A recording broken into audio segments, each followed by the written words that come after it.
everybody. Welcome to The Truth Will Set You Free show. It is brought to you by TLBTV and the Liberty Beacon Project. And you know, I just love my guests. I have a special guest today, Miss Vibration herself. Debbie A. Anderson. What is A for? Anne. Oh, Debbie Ann Anderson. Yeah, so I had to acknowledge the whole person. Oh, cool. Yeah. And in fact, you know, a friend of mine that does numerology said you've got to put the A in there. Do you realize how that sets in with all the vibrational stuff? Yeah. So I'm like, oh, okay, fine, that works for me. It's pretty easy and laid back. She is so many things. Usually people that's full of spirit they are. She's a mom. She's a wife, a grandmother. She's a friend. She says she's evolving spiritual vibrational being. She's a medium. She's you just so many things. And I mean, you created your own cards to do readings. That's right. You're a healer. That's right. You're an author. I suppose I should say guilty as charged. And I know for a fact you definitely a vibrational being, because ever since we made contact, it's like you just been following me around. Yeah, it definitely is. And I think we're all little vibrational beings. I think we're all that, and that's how I sort of got my, I suppose my niche or whatever it was. That's how it all sort of started. But we're all little vibrational beings, because that's happening around us. When we feel happy, we vibrate out, and then when we feel sad, we just compact in. So, yes. And you're from England. I know, guilty as charged again. So, okay, here I am in the United States, and you settled in Canada. Did you ever live in the United States, or you just skipped there and just went straight to Canada? Well, it was a bit more complicated than that. My husband, who I met in England, is a Canadian. I'm a Canadian now, with a British accent, so it makes it very confusing. But I met him in the UK. He does past life regression. And I actually met him at a workshop, and it wasn't all bells and whistles and things at the start. So anybody listening, if you're looking for Mr. Who or Miss Who, it isn't necessarily that, woohoo, this is the one for me, because I have to sort of say he didn't rub me up the wrong way, but it was one of those sort of prickly moments kind of thing. And I think he was nervous because he was doing the workshop, and I was the first person there, and I was carrying this enormous cooler because it was a very hot day. And, I thought, well, I'll bring a cooler along and everybody can throw their lunches in it, Miss Congeniality kind of thing. And so, of course, he said, so are you bringing lunch for everyone? And I thought, he thinks I'm a little porker. He thinks that I'm really greedy and I need this huge lunchbox for all my food. And so I thought, no, I bought it for everybody to share. So it was a moment of indignity for me. But I have to say it was just so funny, because when we sat, I was in the workshop with him, and it was absolutely fantastic. I'd never done anything to do with past life before, but I really wanted to. And even how I got to going to it was a big story. But anyway, we have time, I can share it. But I had a private session with him, and afterwards we realized that how many times our paths had crossed, but we had never met during his time in England. And so we're finding this out the day before he flies back to Canada. And wow. I thought, thank you, Spirit, for that divine timing. Thank you so much. But we kept in touch, because then it was back in the days where there was very little internet, and most of it was faxing and texting. And, well, it wasn't even texting. It was, what were those little things? Paging each other. Oh. So that was about it for a while. And then he came back to England, and I suppose the rest is history. And I came back to Canada with him. Wow. So yes, that was 20 years ago. So did you feel anything, or did it just happen? Well, I think it was more of a case that, and his thing, when I'd had the private session with him, and he had said afterwards that sometimes that night we download information, things start to correlate with what we've gone through in the past life regression. So I said, okay, yeah, I'm open to all that kind of thing. And I'd had a really good session, so I didn't quite know what was going to download. What had actually happened is I had this very surreal dream And he was in it. And there we were, sitting in a movie theatre in my dream, just the two of us. And I'm going, what are you doing in my dream? Because I do that. I question things. If I don't like something or something's going on in a dream, I go,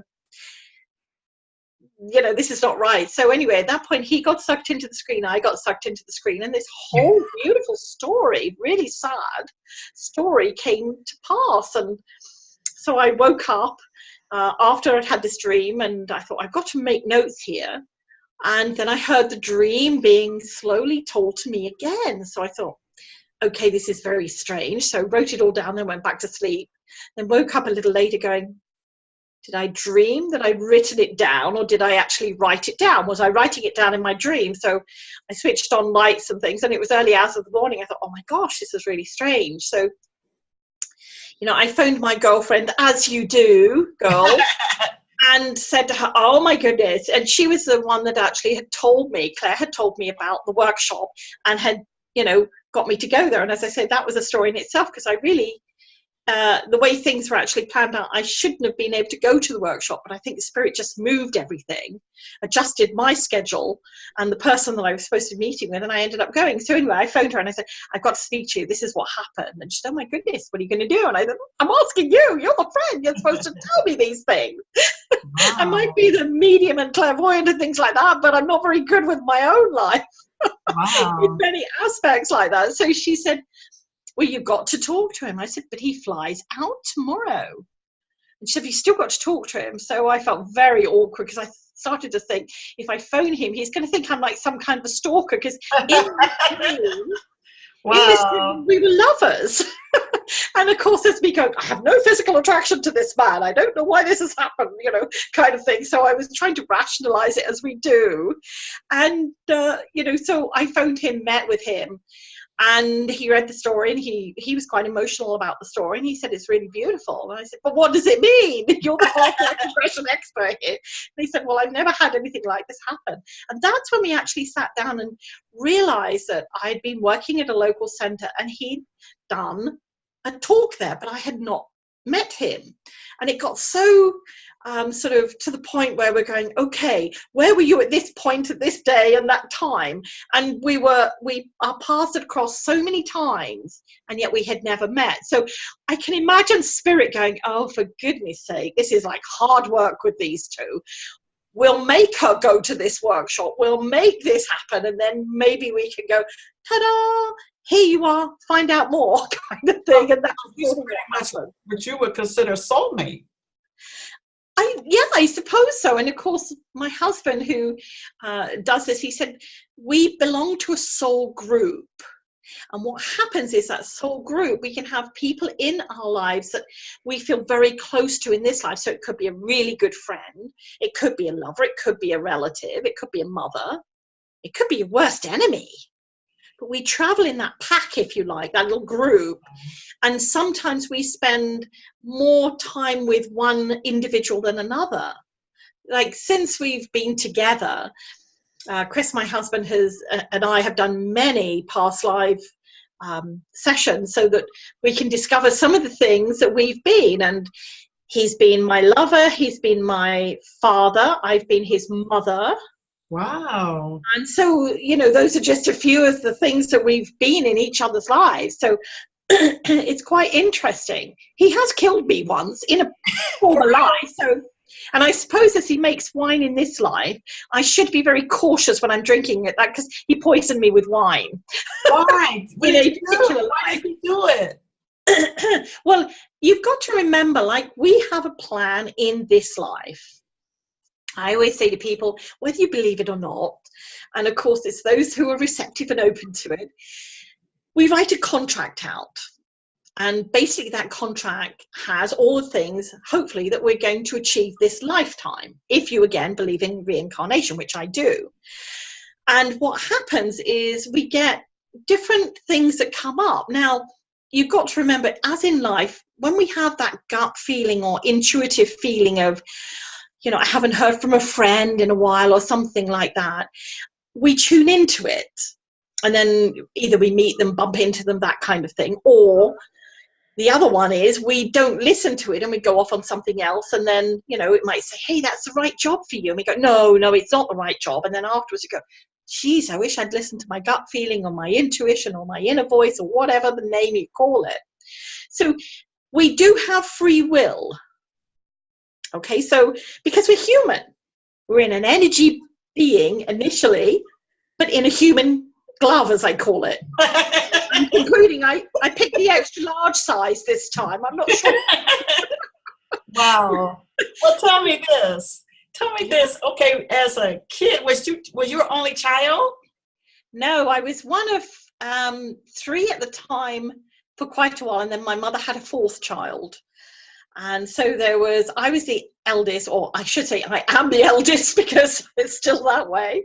And I have twin brothers, and then I have a sister. So yeah, so I wasn't the only child. So it wasn't a case of I had nobody to play with or anything like that. But I'd been seeing spirit from probably about 4 years of age. And, you know, my parents at that time were going through a separation, a divorce, and I'm now 60. So that was some time ago. And at that time, my mother and my brothers and I went to live with my grandparents. And what happened was, you know, my mum and I were sharing a bed, because obviously 2 girls together, because my grandparents didn't have a huge house, and my 2 brothers were sharing a bed. And in those days, it was a big old, like, grandmother feather bed kind of thing with the baseboard and the headboard. And so in those days, children did go to bed early. So I was sent up to bed, like my brothers were sent up to bed, because there's only 3 years difference between us. And I started to see the ceiling peeling back. Now you can imagine, to a 4-year-old that doesn't know anything about it, and these ethereal bodies coming down and sitting on the end of the bed, the first reaction is to scream blue murder and start crying. And of course then my mum or my grandmother would come in and they say, oh, what's happening? And, you know, I'd say, well, there's people at the end of my bed. And they're like, no, you're just having a bad dream, go back to sleep, you're fine. And of course this went on for a little while, and I think spirit were going, okay, we're scaring the bejeebers out of this kid, it's not going to work. Whereas now, as life's moved on, I understood that they were just really coming there to be there and be supportive in their ethereal way. But for me it was really quite scary. So you mean you're the only one out of all those kids that had that experience? No, it's quite strange, and I've sort of been pigeonholed as the strange one, or she does that kind of stuff, you know, almost like I'm a lady of the night or something like that. You know, you don't talk about it because it might upset those around you, kind of thing. And you know, through my childhood, I would say things and things would happen, and then I would get into trouble. And in my teenage years, especially, my mum took me to see a psychiatrist, realizing that I might end up in a beautiful white coat locked away somewhere. I actually said that I'd made it all up because I was quite frightened at that time. Right. And I basically shut everything down. There was nobody, you know, I was born in 1957. So with that said, it wasn't as open and as receptive as we are now in our 2017 year. It's beautiful because people talk about it. Parents, siblings, etc., are more open and receptive. And, you know, so younger children now, when, you know, they have their imaginary friend or whatever, a lot of parents, I'm not saying all parents, but a lot of parents are more receptive and go, oh, okay, you know, we can read about it now, we can see something online or that kind of thing. So people are less scared of it.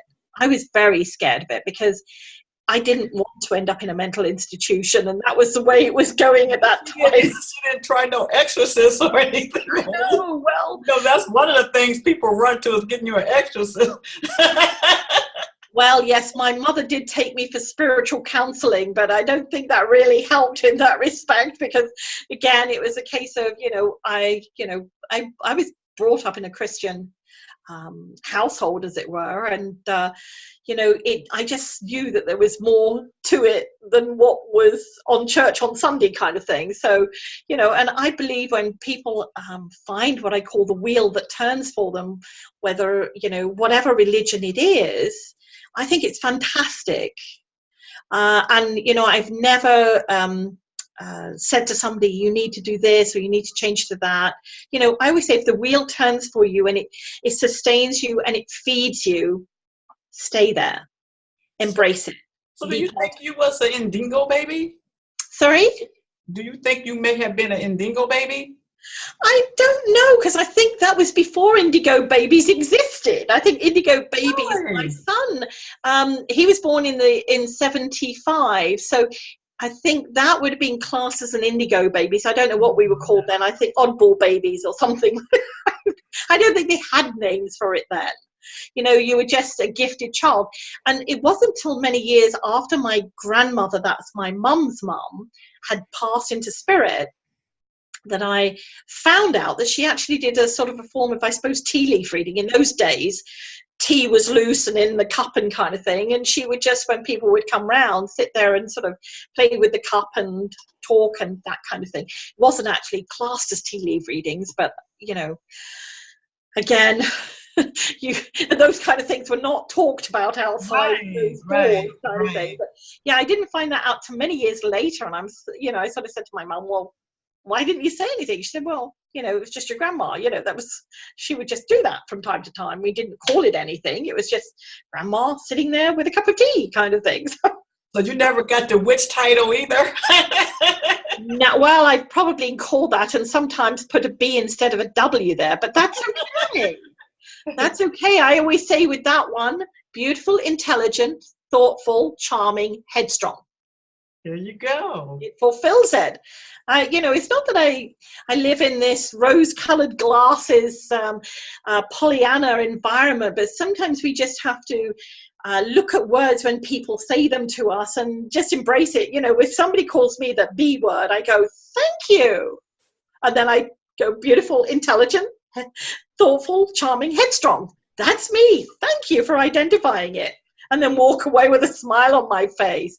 It's like any situation, if it's diffused in a way that we don't take it on board personally, it changes the whole energy, the vibration. And we've all experienced it.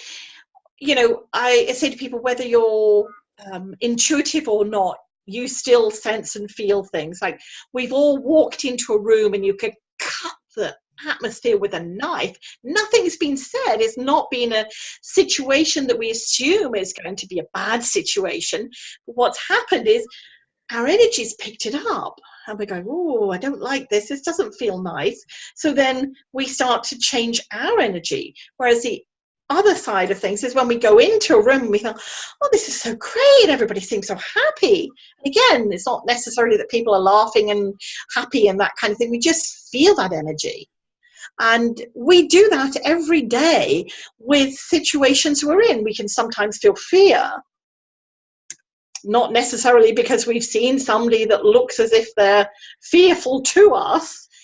We just feel it, or we have that sense of something really great's going to happen today, but I'm not ready to go on holiday or vacation or anything like that, but I just sense something's happening. And so our day becomes that vibration of energy, and it's just beautiful. Whereas sometimes we feel that, I don't want to get out of bed today, let me just roll over. And again, there's nothing that's really fueled it. It's just we're picking up that energy around us. And so I always say to people, put up your gold. Another thing I like that you say, like, when you're starting to feel any kind of ailment or anything, you will say, I'm healed.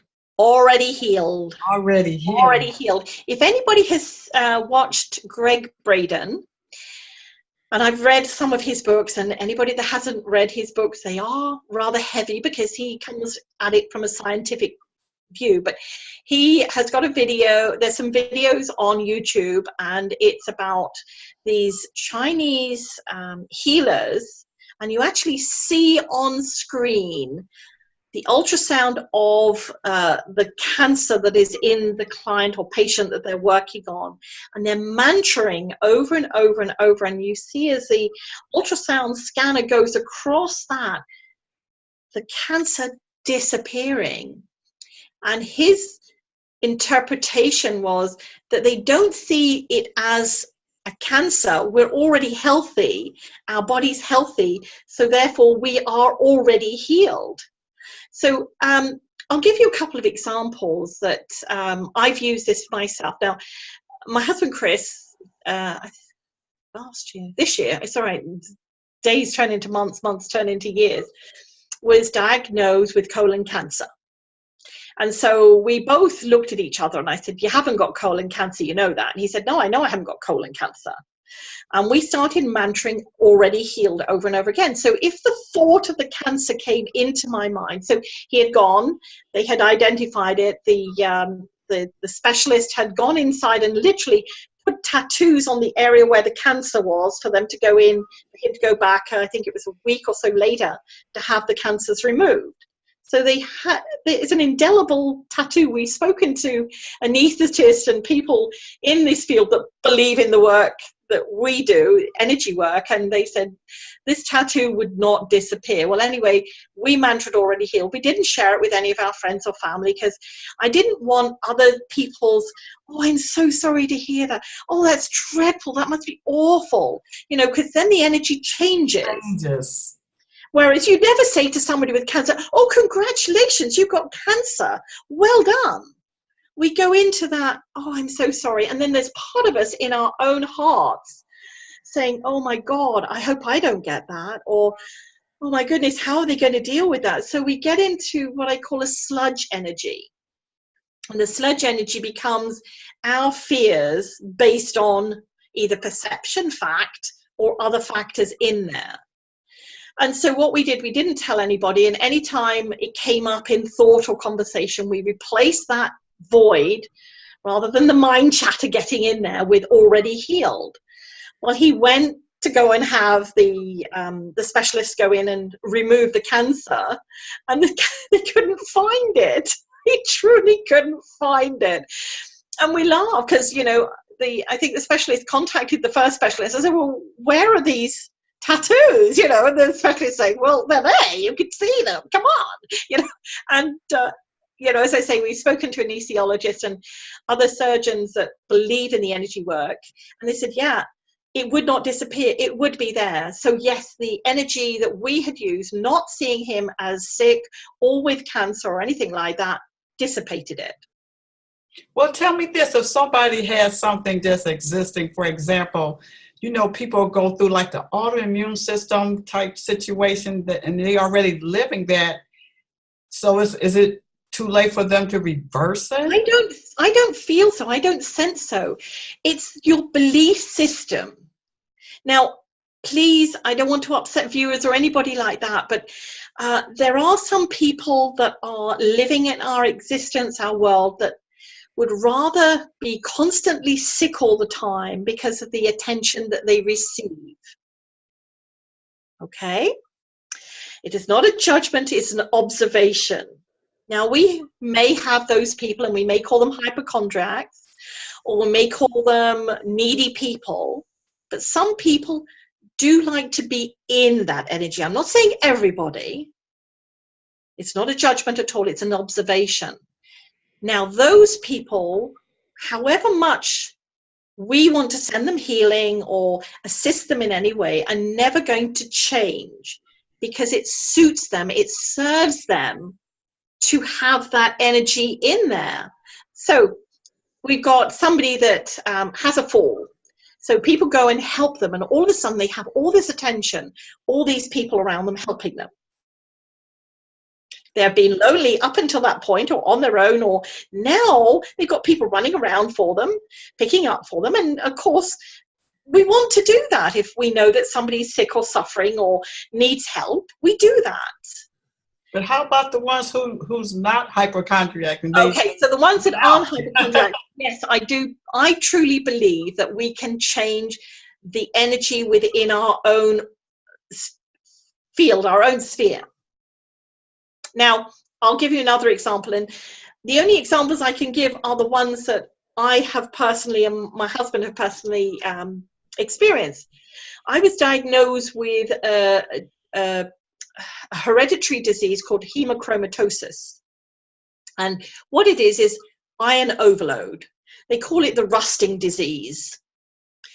And the only way, there's no cure for it, there's no operation or anything like that. You just have to have a phlebotomy, which is bloodletting, on a regular basis, and keep your ferritin levels, which are the iron levels, lower. Okay, so I had used the mantra and that I was already healed. I didn't have it. So I think it was 2 years ago now. I lost track of time, but my doctor always, every 6 months, sends me for the blood test to check how levels are and that kind of thing. And she called me into the office. She said, "Oh my gosh, we've got to get you to the specialist right away. Your ferritin levels are 4 times higher than they should be. I'm concerned that all your organs are going to collapse and shut down," which is what happens because the iron overloads on the heart, the liver, the lungs and everything. And basically it just rusts them. So you can die. So I said to her, "No, there's nothing wrong with me. I know I'm fine." And she said, "Well, I need to send you to the specialist." So I said, "Okay, I will play the game." The doctor's very open. She knows the work that both Chris and I do. And we're not stupid. If something comes up on a test or something like that, we're going to follow it through. But in our mind, in our heart, we know what's going on with our body. So anyway, she sent me to this specialist and he sent me through for heart and, I had the whole ball of wax, if you like, and all these tests and all this stuff and everything else. And I had to go back. I think it was really a month all these different tests took. So when I got back in his office and sat down, he said, "Well," and I said, "There's nothing wrong with me." He said, "If I didn't know that you had been diagnosed with hemochromatosis some years ago, I would have said it was a misdiagnosis." I said, "It was." He said, "Because all your levels are natural, normal to what they should be. Your heart's great, your lungs are great, your liver's great, all the major organs are great." And I said, "Well, that's good to know. I love that. Thank you very much that I've got that confirmation." But he said, so I said to him, "But I know my body is healthy." He said, "You said that on the very first visit." I said, "Yes, because it was already healed." And he said, "Whatever you're doing, keep doing it." But he said, "Once a year, I am going to get you in just to do the test and everything." I said, "That's fine. We can visit. That's good. I'm happy for that." Now, he had an intern there, and I could see the intern comprehending it. Like the specialist was open to it, and some specialists aren't, and doctors, and that saddens me. But he was disbelieving. And, he said, "Your ferritin levels are lower than they would normally be for somebody with that." And I said, "I'm sure it was a false positive." I said, "But now at least I know I'm a healthy being. You've done all the tests. It's perfect. Thank you so much." So they're just 2 stories. But when I have people say to me that they have had an operation on their knee and they've got pain, or they're dealing with some kind of illness, I say, well, don't allow the illness to fill your void. Fill that void every time you think of it, or if you're in pain, to say "already healed," mantra it over and over and over again. And what happens is our bodies listen to that. Just as they listen to us when we're going, "I'm never going to get that job. It's never going to be my job." And your body, your spirit, your soul goes, "Okay, so you really don't want it. That's okay." The thing I noticed about that, you didn't say "I am." You just said "already healed." Already healed, because we are already healed. You don't need that on there? You can add it, "I am already healed," but already healed, just 2 words. That's very easy to remember because we are perfectly healthy. And as I say, go and search it out. It's a wonderful video that I suppose opened my eyes a little bit further with the work that I do. And I thought, okay, yeah, already healed is a good thing for people to just say to themselves. We've got a headache, already healed. And the thing about it too, what I like about you, you give your all on a daily basis. It's like you have your weekly reading for everybody. You do your blog, you do your healing. I mean, you're just constantly giving of yourself.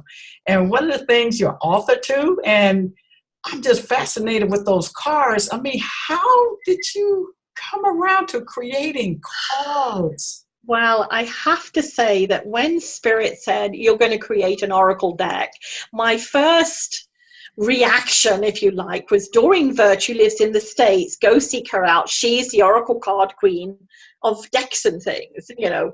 Because I truly had no idea, you know. I've played with tarot, I've played with oracle all my life. So I thought, okay, and you know, and I conclude that my spirit guides and helpers just put their hands on their hips and go, here we go again. This is not going to be an easy thing, but that's okay. We're used to her by now. I'm a constant skeptic. I'm always questioning spirit. And I get the sense that they're sitting there going, oh, here we go. So they're beautiful. I questioned it.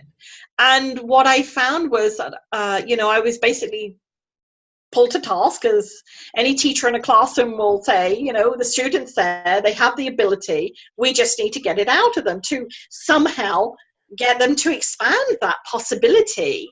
And that's what happened. And that was the creation of the first deck, the Vibrational Energy Oracle Deck. And, you know, I was, you know, at that time when I had created it, I thought, oh my gosh, now what do I do? I've got this creation of this deck. And my husband said, okay. That time we were living in British Columbia on the west side of Canada. And he said, I said, well, how many are we going to have printed? You know, because I don't want a garage full of these things. We've all seen people that have written a book or something like that, and they're giving them away to everybody for the next 20 years kind of thing. So he said, we'll go out on tour. We'll visit stores. We'll have meet and greets, if you like, and people can come in and you can show them how to use the deck. And so we ordered, I think the first print run was 300. Because I thought 300, that's a lot. We filled the trunk of our car, threw our suitcases in the back, and arranged to go in, you know, to different stores going across Canada. And we were going from west to east, so we basically went from BC to Newfoundland. And that's a whole stretch of Canada. And by the time I'd reached Alberta, which is the next province over from British Columbia, I had sold all the decks. Wow. So I had ordered 500, and my printer then in Vancouver shipped them to me. And then by the time we got to the end of the trip, I had sold over 1,000 decks. So I felt very blessed. So at that point, I had credibility and could start reaching out to distributors and things like that. And I suppose they say the rest is history. Although, you know, I'm still emerging. You also have them for children too. How do they enjoy those cards? From what I saw, even the parents like the children's cards. Yeah. The Vibrational Earth Children is a deck that was created solely for children. I had a lot of adults, parents, grandparents that had my deck or other decks. They said, well, why there are no children's decks? There's nothing for children. And I said, well, okay, it seems that this is going to be my next deck.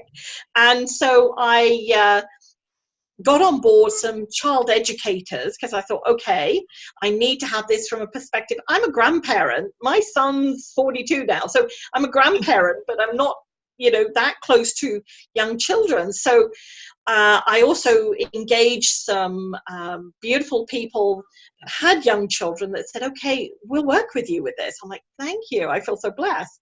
And so I started to create the deck. The images are done by this beautiful artist called Kim Dreyer. She's out of South Africa. And what I started to do was write, and then she would have the interpretations. And what I wanted to do, what I kept on hearing from Spirit, is keep it almost like generic, non-denominational. Don't make it all wooey, because kids can't do that. They need down-to-earth, matter-of-fact things. So this card, for instance, each card actually has an affirmation to it. So this card in particular, I want, is about children realizing that sometimes when they need something or they want something, they have to wait for a birthday or a Christmas, or maybe borrow it from somebody, or, you know, so it's looking at those kind of things as huff and puff. I love this one. Mm-hmm. And I have to say, the images on here are real children. They are real and living, existing children, because part of the deck, when we were creating it, Kim said to me, I'd like to use real children. I said, oh, good goodness, what are we going to do? So she said, well, You know, there are certain stock photographs I can work with, but it would be great if we had real children. So I put this post on Facebook and I said, you know, I'm creating this deck. Don't send me any images yet, but if you're interested, connect with me and I'll send you some paperwork. Well, I got inundated with all these pictures of grandchildren or children and so forth. And this is these are real children. So this child exists, and I'm not on the other hemisphere, I should say, because I know where this little girl is from. But the huff and puff is about, you know, we can't be mean. We can't be all horrid to people.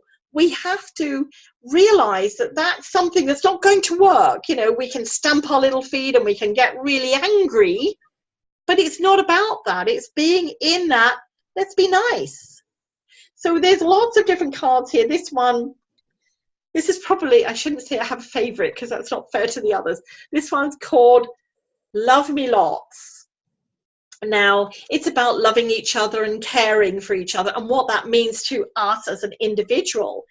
And the image there of these two beautiful little boys, their mum had sent me pictures of them and they were always together. And I said, you know, it would be lovely to have just one of each child. And she said, no, I can't do that because what if one child gets picked to go in the deck and the other doesn't? So, and she said they're always hugging, they're always loving each other.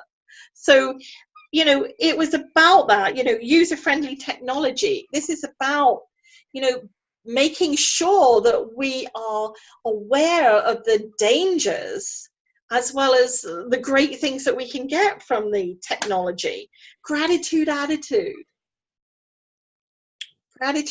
being great, you know, in gratitude for all the things that we have. And as I said to you at the beginning, I have pulled 4 cards, one from each deck, and the one we had was new something, and it's embracing something new in our lives, because sometimes we think, oh, new is frightening and all that kind of thing. So the deck was created from, I thought, for 8-year-olds upwards. Now I know that parents use this, so they're playing with their deck and they get the kid, their child, a grandchild, to play with the children's deck and pull a card for the day, and that's their focus. So they can, you know, if they pulled gratitude attitude, and at the end of the day they get to talk about it. How did this happen in your day at school, at play, or something like that? So it becomes an interactive tool where we can start talking and getting our kids to feel that they can talk and, you know, have some you time with them.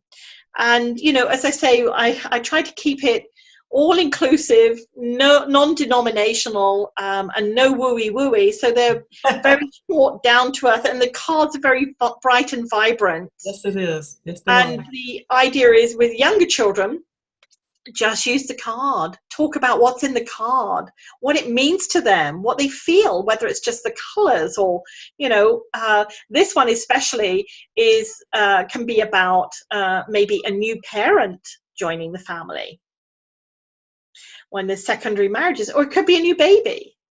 It could be just something new that's happening around them. Maybe they're going to a new school and they're a bit anxious. So it's looking at them and being able to use it as an interactive tool. And that's what I designed it for. What happened was also I saw evolve is that the guide. Yeah. Beautiful guide for people to read through to understand what they have.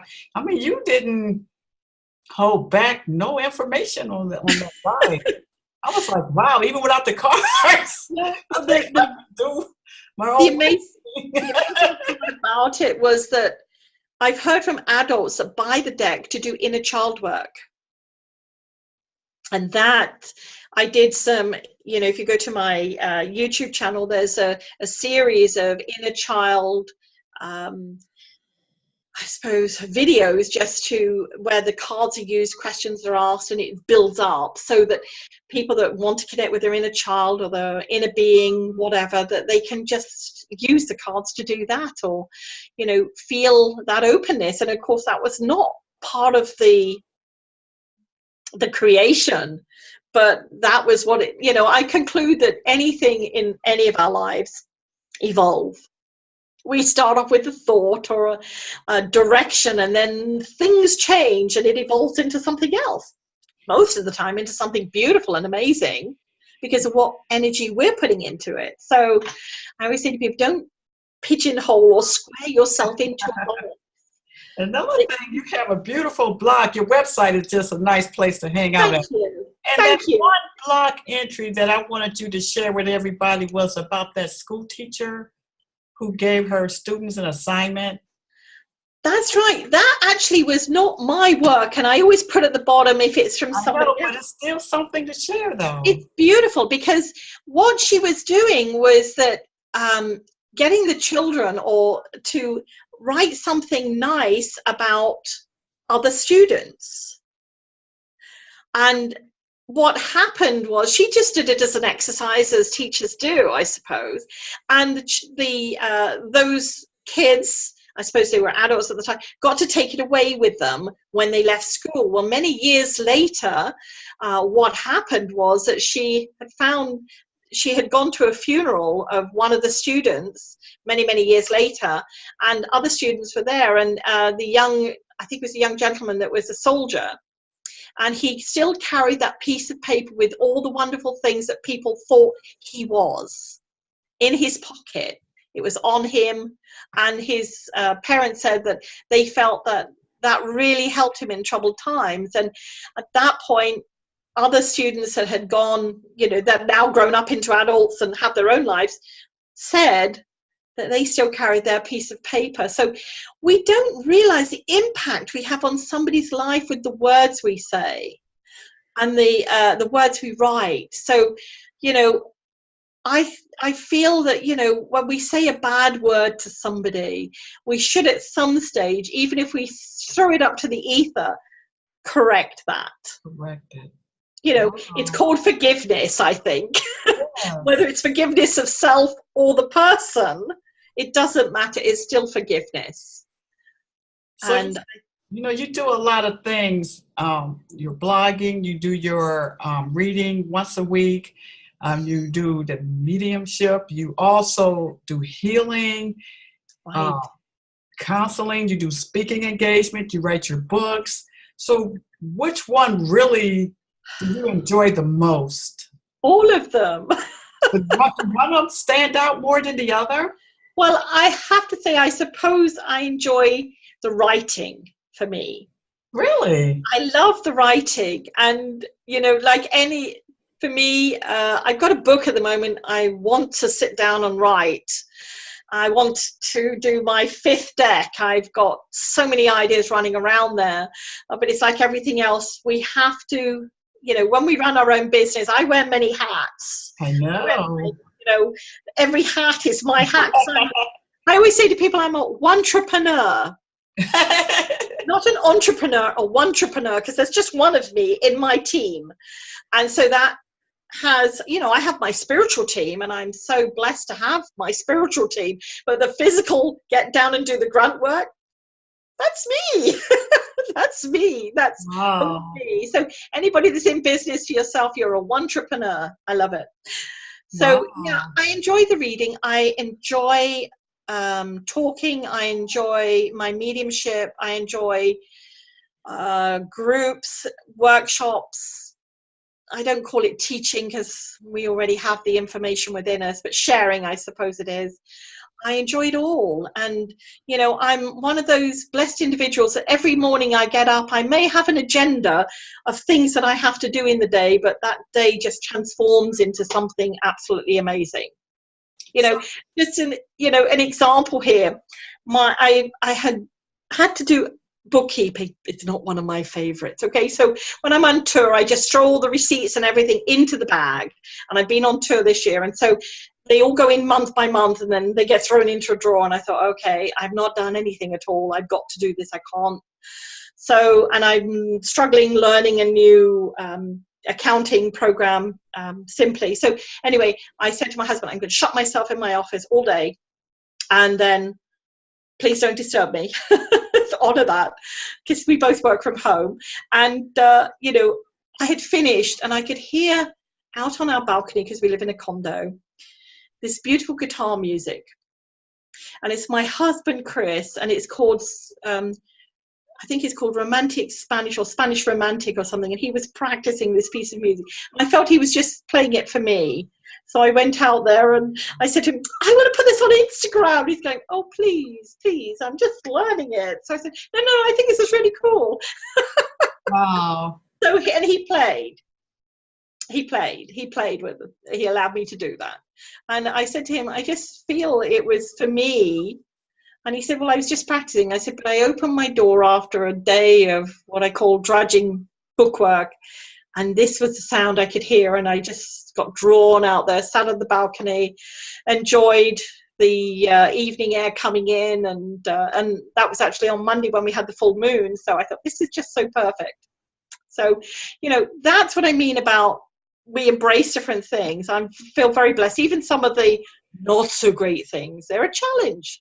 That's life. So if people wanted to get in touch with you for every hat that you wear, what's the best way for them to catch up with you? Head to the website or head to YouTube. The website's www.vibrational-energy.com. The YouTube channel's under Debbie A. Anderson, and I think it has Vibrational Energy there. You can connect with me on Instagram, Facebook. But yeah, go to my website, because all the little, what I call the key symbols are there, so you can click on and join and engage and play and, you know, grow and expand and all those kind of things. So, well, Debbie, you are on the Truth Will Set You Free show. So we want a truth that we can remember you by.